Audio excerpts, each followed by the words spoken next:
Welcome to you to The World Today here on France 24. I'm Stuart Norval. The main headline for you today, that news coming into us around about 15 minutes ago now, that the new French Prime Minister, who was only appointed around a month ago, has quit. He apparently handed his resignation into Emmanuel Macron, the president here, and that was accepted. It was just after last night he named his new cabinet, but obviously he decided that it was going nowhere, and that was the only action he could take. We're going to be following that main story for you. We're going to talk shortly to our reporter Antonia Kerrigan, who is at the Republican Party headquarters in Paris, and we'll also talk here on set to our French political expert, Marc Perelman. All that coming up for you very shortly.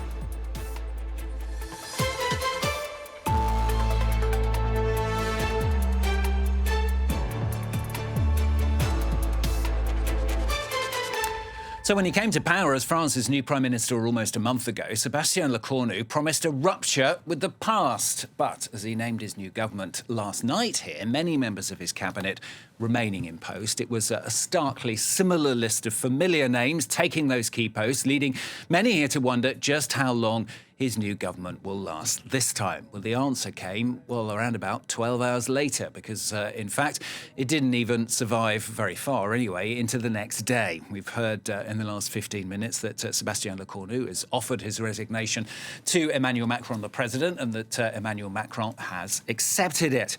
Now, in the meantime, the Republican Party, many of their members were included in that cabinet, had decided to meet around about now, in fact, to decide whether they were going to be part of that government or not, because they felt that it was just too similar to the previous two governments, both of which fell almost at the first hurdle. Well, our reporter Antonia Kerrigan is at the Republican Party's headquarters in the centre of Paris. Antonia, I was due to ask you whether the Republican Party are going to continue within this government, whether they will be at the cabinet meeting, which is scheduled a little bit later on this afternoon. But it turns out that presumably there will not be a cabinet meeting anymore because the government has already fallen.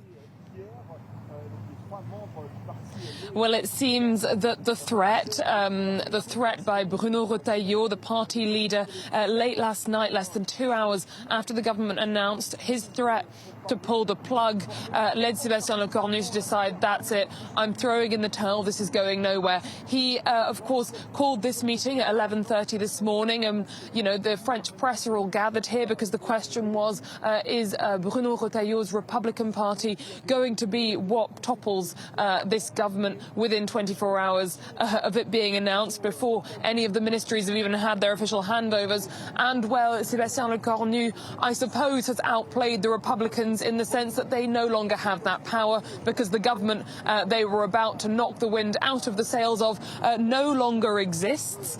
It's very, very hard to know what's going to happen next. Certainly when we were covering the announcement of the government last night, a lot of the comment and the questions were just how long can such a government survive? The Macronian centrist camp doesn't have anything like a majority in parliament, and they're not even the largest wider grouping. With the votes of the Republicans on side, they also, to be fair, don't have a majority either. That said, the left-wing group don't have a majority, and nor do the far-right National Rally. So it's difficult to know where the centre of gravity lies then, what the next government is likely to be. Emmanuel Macron has been criticised for repeatedly appointing the same type of profile, the same centre-right types of person as Prime Minister, and getting the same results every time. Well, this time, the last one lasted about 10 months and struggled to get anything through Parliament. This one lasted, well, a month, but almost a month, but didn't have a government until yesterday, and indeed his government was never officially instated, so never got a government, never got that far.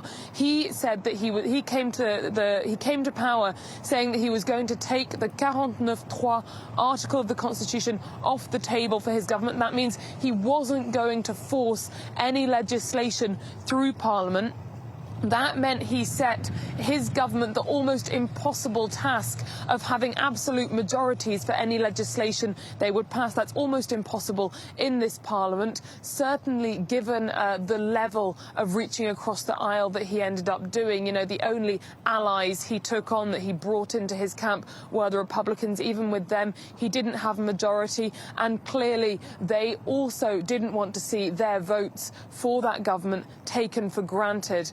So it's hard to know where any incoming government now can find a different solution, unless, of course, Emmanuel Macron looks to appoint someone from outside of his political camp, as there have been repeated calls to do.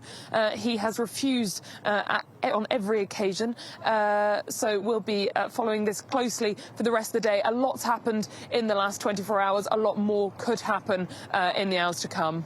Yeah, you're right, Antonia. We're just hearing, in fact, that Sébastien Lecornu says he's going to make a declaration at Matignon, which is his official residence, at 10:45 French time, so that's in about 40 minutes. Just explain to us, Antonia, why, with the Republican Party, just why the Republican Party is so important, or was seen as being so important to this government as it tried to forge its way forward. Well, the last government was based around, the last two governments, in fact, were based around the idea of a common base in Parliament. That's the idea of having not just one party, but the Macronist camp plus the Republicans was a slightly wider base to count on for votes. And the deal was the Republicans, since they were being taken for granted, but they pushed and they said, give us a third of the ministerial positions and we'll support this government, but we're not subscribed to this government. We don't owe this government our absolute loyalty, so give us clout and we will provide support. In the end, you know, the Republicans, they don't have enough seats to ensure an absolute majority to the Macronist camp, but they were also somewhat bridging a gap, and this isn't something that the centrist bloc was saying, but you can also consider that they were bridging a gap perhaps as well to the far right, that there might have been some forms of legislation that they might have been able to get far right support on by having individuals like Bruno Retailleau, who's very much on the right-hand flank of the conservative right-wing party. Having people like him in government might have bridged that gap to open up to some of those 123 seats held by the National Rally. So the Republicans, in that sense, were a way of broadening the parliamentary base to the right, almost to the far right. Antonia, do stay with us here on France 24. Going to be back with you, of course, as the morning continues on the programme. We're just hearing, in fact, the Paris stock market has slipped as well on opening, down more than 2% now on the figure at the start. Obviously, the market's opening and then that news coming in of the resignation of Sébastien Lecornu. Well, also with me here on site is our French political editor, Marc Perelman. Marc, where has this gone wrong, do you think, for this new government? Everywhere. It went wrong. I mean, it's been less than a month, as Antonia was reporting, that Sébastien Lecornu has been appointed. He said nearly nothing during all those weeks. And the assumption was that he was really working behind the scenes to form a government, prepare a budget, be able to cobble together a majority that would be able to sail through Parliament despite the fact that it's fractured into three different blocks and that there's no clear majority. However, what happened in the last few hours, which is unprecedented, just showed us that nothing of that happened. I mean, there was no preparation. This was improvisation. And we end up with, just the last 12 hours, after weeks of waiting, the announcement of at least the first batch of ministers yesterday around 8 p.m. Paris time. In the next hour or so, the head of the Republican Party, the just reappointed Interior Minister, Bruno Retailleau, says this is unacceptable. We are not happy with that, despite having met with the Prime Minister during the day yesterday for more than an hour. He comes out firing. This is not acceptable. We'll decide this morning at 11:30 Paris time whether we'll participate or not in this government. And in the meantime, probably realizing that he was about to lose everything, Sébastien Lecornu goes to meet with the President Emmanuel Macron early this morning, and the Élysée Palace tells us that he has handed his resignation and that Emmanuel Macron has accepted it, because we've seen before instances where prime ministers have tendered their resignation, but the president has said, no, please stay in power, try again. And so we have all this drama. So we don't have a government, we don't have a prime minister. He was supposed to address parliament tomorrow to present his program. There was supposed to be a cabinet meeting this afternoon, 4 p.m. Paris time. Everything now is up in the air. Now, as you just said, the outgoing prime minister is going to speak in half an hour, probably explain why he failed, why he's resigning. And then, obviously, the buck goes back to the president. The president is the one who has the power to appoint a prime minister. Obviously, he will not reappoint Sébastien Lecornu because he's accepted his resignation. So you're going to ask me, obviously everyone is wondering, what happens next? So the president gets to decide. What can he decide? He can decide to appoint yet another prime minister. Okay, he's tried Michel Barnier, coming from the Conservative Party. Didn't work. He's tried François Bayrou, an ally of his from the center-right. Didn't work. Sébastien Lecornu, a faithful Macron, major failure, not even a month, not even a government, not even the speech before the National Assembly. So trying more of the same seems to be a recipe for disaster. Everyone said that last time, though, didn't they? Everyone Mark? said that. You can't just do more of the same, and that's what he did. What's happened, the unraveling we just witnessed, shows that it was probably the wrong idea. So either you can do a technocratic government saying, okay, this is an emergency, we need to get our finance together, let's just appoint technocrats. We have lots of technocrats, brilliant technocrats in France. There's a technical government to make sure there's no, posturing. We don't play politics. The markets are watching. Brussels is worried. The French are concerned.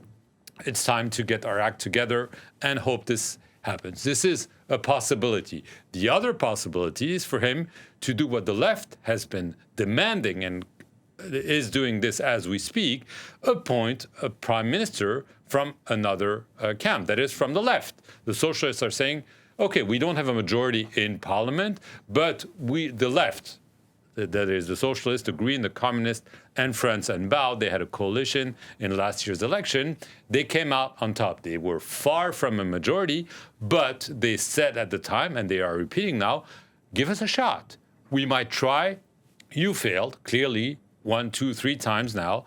We can try. And Emmanuel Macron could say, okay, well, try it. I failed. You try. You get a majority or not, and then we'll see what happens. The other option would be for him to appoint a prime minister from the National Rally.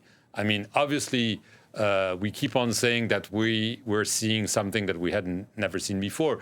If Emmanuel Macron ends up appointing a prime minister from the National Rally, it's really hard to imagine why he would do so, because he's been fighting them. He said, my goal is to make sure they never arrive at the Élysée or at Matignon, the presidential palace and the prime minister's office.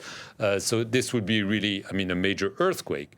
Then the most logical next step would be for him to call for yet another snap election. This is the mistake he made last June after debacle at the European election. He was not forced to do so. Now he might be forced to do so because he can do so again. The polls are showing that the National Rally would probably garner more votes. That's his problem, isn't it? If he does that, he's probably giving a lot more power to the National Rally. Yes, and his centrist bloc, which already lost a lot, might lose even more, but he might be forced to do so, because then there is the last option that he has, for obvious reasons, refused until now, is for him to resign and have an early presidential election. This is what the far-left leader Jean-Luc Mélenchon has been demanding again and again, saying, you are, Emmanuel Macron, responsible for this mess. You should resign. The far-right, Marine Le Pen, has been asking Emmanuel Macron to do so, but less overtly. She said, I want to respect the institutions. We're not there to, throw the Fifth Republic away, like Jean-Luc Mélenchon wants. So we're not asking for this. But the National Rally clearly wants now new election. They've said so since the news of the resignation of Sébastien Lecornu surfaced, saying, this is the only way. The people have to decide, if not for a presidential election, a new legislative election. This will clarify the situation, and clearly the pressure is now up on Emmanuel Macron, who we can only imagine will address the nation, if not tonight, very soon, to try to explain what he's going to do next. Marc, staying with us, of course. Just to repeat once again, if you're just joining us on the programme, we're expecting Sébastien Lecornu, who resigned around about half an hour ago, and his resignation been accepted by the French President Emmanuel Macron, to give his reasons. He's going to speak at Matignon, his official headquarters, if you like, in around about half an hour's time. We'll bring that to you, of course, here on France 24.